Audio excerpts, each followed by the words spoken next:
عورت اپنے گھر میں اپنے شوہر کے لیے بن سور کر نہیں رہتی ہے. مغرب کی اذان کے بعد اچھا کپڑا نہیں پہنتی ہے, زیب و زینت اختیار نہیں کرتی ہے, میک اپ اچھا نہیں کرتی ہے, اپنے جسم پر خوشبو نہیں لگاتی ہے, اچھے کپڑے نہیں پہنتی ہے, اپنے شوہر کے لیے بن سور کر تیار نہیں ہوتی ہے. اگر ایسا نہیں کرتی ہے تو اس عورت کو یہ کہنے کا اور اس شکایت کا کوئی ادھیکار نہیں ہے, کوئی حق نہیں ہے کہ وہ 12 بجے آتا اور 1 بجے آتا ہے. کیا کرے گا کہ تمہارے پسینے کی بدبو سونگے گا؟ کیا کرے گا کہ وہ تمہارے لیے مغرب کے بعد تمہارے گھر میں بیٹھ کے کیا کرے گا؟ تمہاری لنترانی سنے گا وہ؟ ہاں, تمہیں شکایت کا پورا حق ہے. جب مغرب کے بعد منہ ہاتھ دھل کر میک اپ کر کے لپسٹک لگا کے کریم پاؤڈر لگا کے نہیں چپڑ کے اچھے کپڑے پہن کر تم ریڈی رہو اور اپنے شوہر کو 10 بار فون کرو, کہاں ہو, جلدی آؤ نا, میں سو جاؤں گی پھر آؤ گے. 10 بار فون کرو, بلاؤ, پھر تمہیں شکایت کا حق ہے کہ میرا شوہر میرے پاس نہیں آتا ہے. رہو گی گھر میں بھنگن بن کر, پھر وہ آئے گا رات کے, کیا کرے گا وہ آ کر؟ پھر تو وہ اسی آفس والی کے پاس بیٹھے گا جس آفس میں اس کے ساتھ کام کرتا ہے, کیونکہ وہ اس کے لیے بنٹھن کر بیٹھی ہوئی ہے. اگر رات میں کوئی شوہر 1 اور 2 بجے تمہارے گھر آ رہا ہے تو اس کی ذمہ دار بھی تم ہو. تم نے کیسے اس کو اتنی آزادی دی ہے؟ تمہارے پیار میں کوئی کمی ضرور ہے, تمہارے میک اپ اور زیب و زینت میں کوئی کمی ضرور رہ گئی ہے, ورنہ وہ مغرب کے بعد گھر چھوڑ کے جاتا کیسے ہے سمجھ میں نہیں آتا. اطاعت, ورنہ اتنا بڑا حق, برا مت مانیے گا.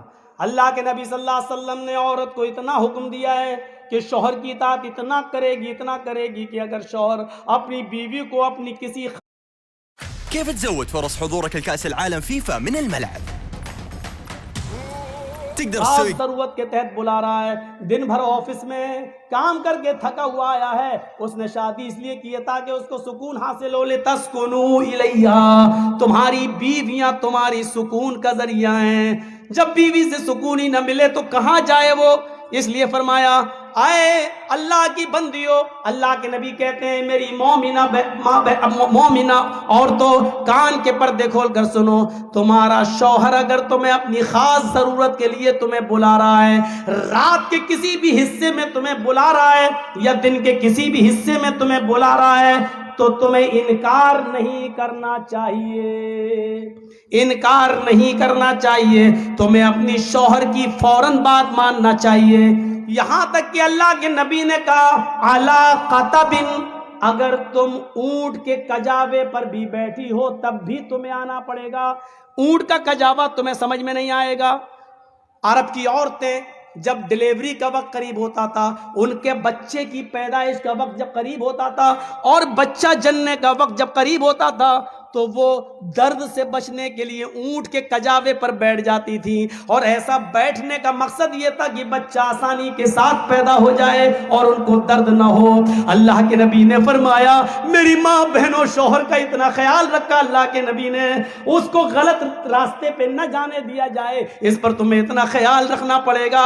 فرمایا کہ اگر تم اونٹنی پر بیٹھی ہو, تمہیں ڈیلیوری کا وقت قریب ہو, تمہارے بچے کی پیدائش کا وقت قریب ہو, تمہاری ڈیلیوری کا وقت قریب کیوں نہ ہو, اگر ایسے موقع پر بھی وہ تمہیں بلا رہا ہے تو تمہیں اپنے شوہر کے پاس اس حال میں بھی جانا پڑے گا. حالانکہ یہ ایک مقصد ہے بتانے کا, یعنی اتنا بڑا مقام ہے, لیکن اتنا بڑا ظالم کوئی شوہر نہیں ہوگا جو اپنی بیوی کو اس حال میں بلائے گا کہ بچہ پیدا ہونے والا اور ہم اس کو اس حال. اتنا ظالم نہیں ہوتا کوئی مرد, اتنا ظالم نہیں ہوتا ہے. لیکن ایک مرد کی اہمیت بتائی ہے کہ دیکھو وہ دن بھر تھکا مارا آیا ہے, وہ باہر اس نے ہزاروں قسم کی لڑکیوں کو دیکھا ہے, اس کا دل بہک بھی سکتا ہے, پھسل بھی سکتا ہے, اس لیے اس کو سب سے زیادہ گھر آنے کے بعد تمہارے سکون کی ضرورت ہے. سنو میری, اللہ کے نبی نے فرمایا سنو اللہ کی بندیو, تمہارا شوہر اگر تمہیں اس حال میں بلاتا ہے کہ تم چولہے پر بیٹھی ہو, روٹی پکا رہی ہو, تب بھی تمہیں سب کو چھوڑ کے آنا پڑے گا. روٹی جلتی ہے تو جل جائے, ہانڈی میں گوشت پکتا ہے, جلتا ہے تو جل جائے, جلدی سے گیس چولہا بند کرو اور اپنے شوہر کے پاس جاؤ, فوراً تمہیں اس کا حکم ماننا پڑے گا. حالانکہ اتنا بڑا ظالم بھی کوئی نہیں ہوگا جو یہ کہے گا کہ روٹی چھوڑ کے آ. اتنا بڑا ظالم بھی کوئی نہیں ہوگا۔ بتانے کا مقصد یہ ہے کہ وہ جس وقت بھی تمہاری ضرورت کو محسوس کرے گا تمہیں اس کے پاس جانا پڑے گا۔ اور مردوں کو بھی حکم ہے کہ وہ اپنی بیوی کو ناجائز طریقے سے نہیں ستائیں، اس کے بخار کا خیال رکھیں، اس کے درد کا خیال رکھیں، اس کی نیند کا بھی خیال رکھیں، کیونکہ صبح تمہیں تو اٹھنا نہیں ہے، تمہارے بچوں کو تیار کرنا اس کی ذمہ داری ہے، اسکول بھیجنا اس کی ذمہ داری ہے، ان کا بریک فاسٹ تیار کرنا ان کی ذمہ داری ہے۔ اس لیے بہتر یہ ہے ایک ٹائم فکس کر لو کہ ہمیں فلاں دن تم سے ملنا ہے۔ چلیے یہ کوئی ضروری نہیں ہے، اس میں تو میاں بیوی کے حقوق میں یہ کوئی چیز نہیں ہوتی، جب دونوں کا موڈ ہو جائے تو آدمی آگے بڑھ ہی جاتا ہے، شریعت میں اس کی کوئی ممانعت نہیں ہے۔ لوگ کہتے ہیں دن میں نہیں کرنا چاہیے، لڑکا اندھا پیدا ہوگا۔ یہ تم اپنے باپ دادا کی حدیثیں اپنے پاس رکھو اور اپنی جیب میں رکھو۔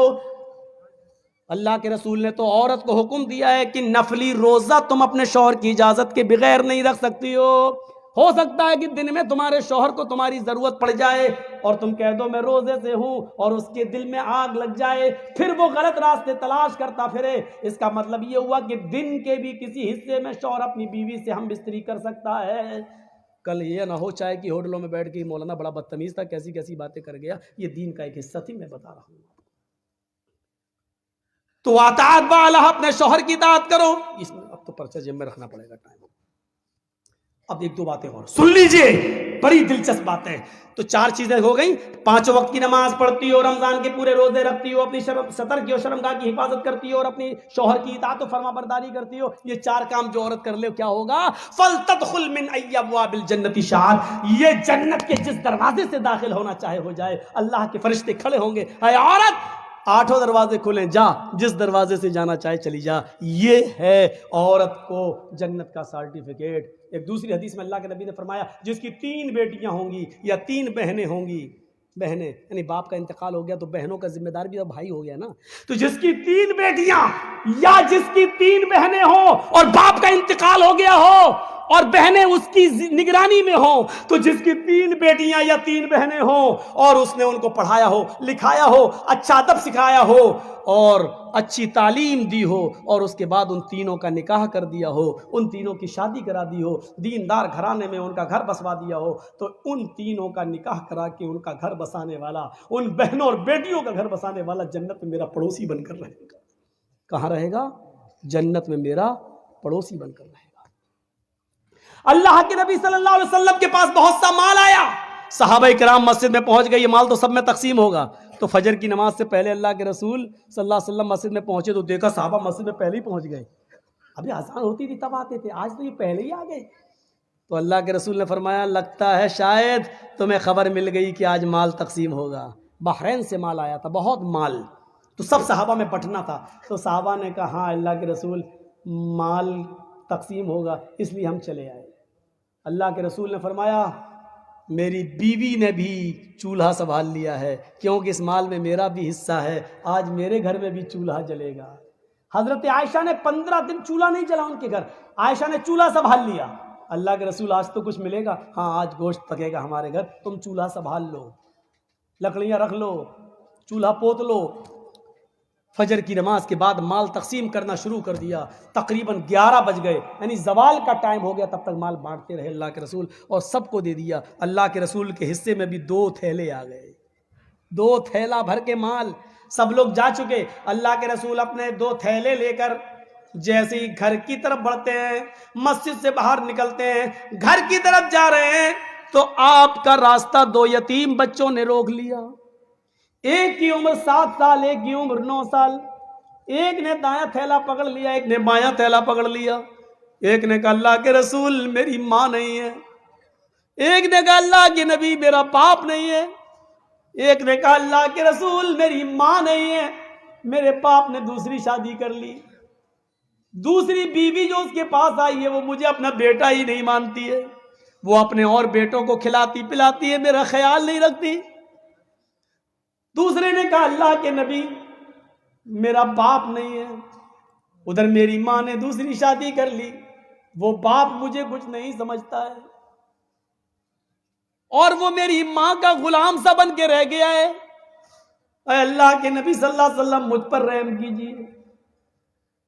دائیں نظر ڈالی تو 7 سال بائیں نظر ڈالی تو 8-9 سال ہاتھ کی بندش ڈھیلی پڑ گئی. یہ تھیلا اس بچے کو دے دیا اور وہ تھیلا اس بچے کو دے دیا. دونوں بچے دونوں تھیلے لے کے جانے لگے اور اللہ کے نبی یوں کھڑے ہو کر ان دونوں یتیم بچوں کی طرف نظر ڈالنے لگے اور اس وقت تک ان یتیم بچوں کو دیکھتے رہے جب تک کہ وہ دونوں یتیم بچے نبی کی آنکھوں سے دور نہیں ہو گئے.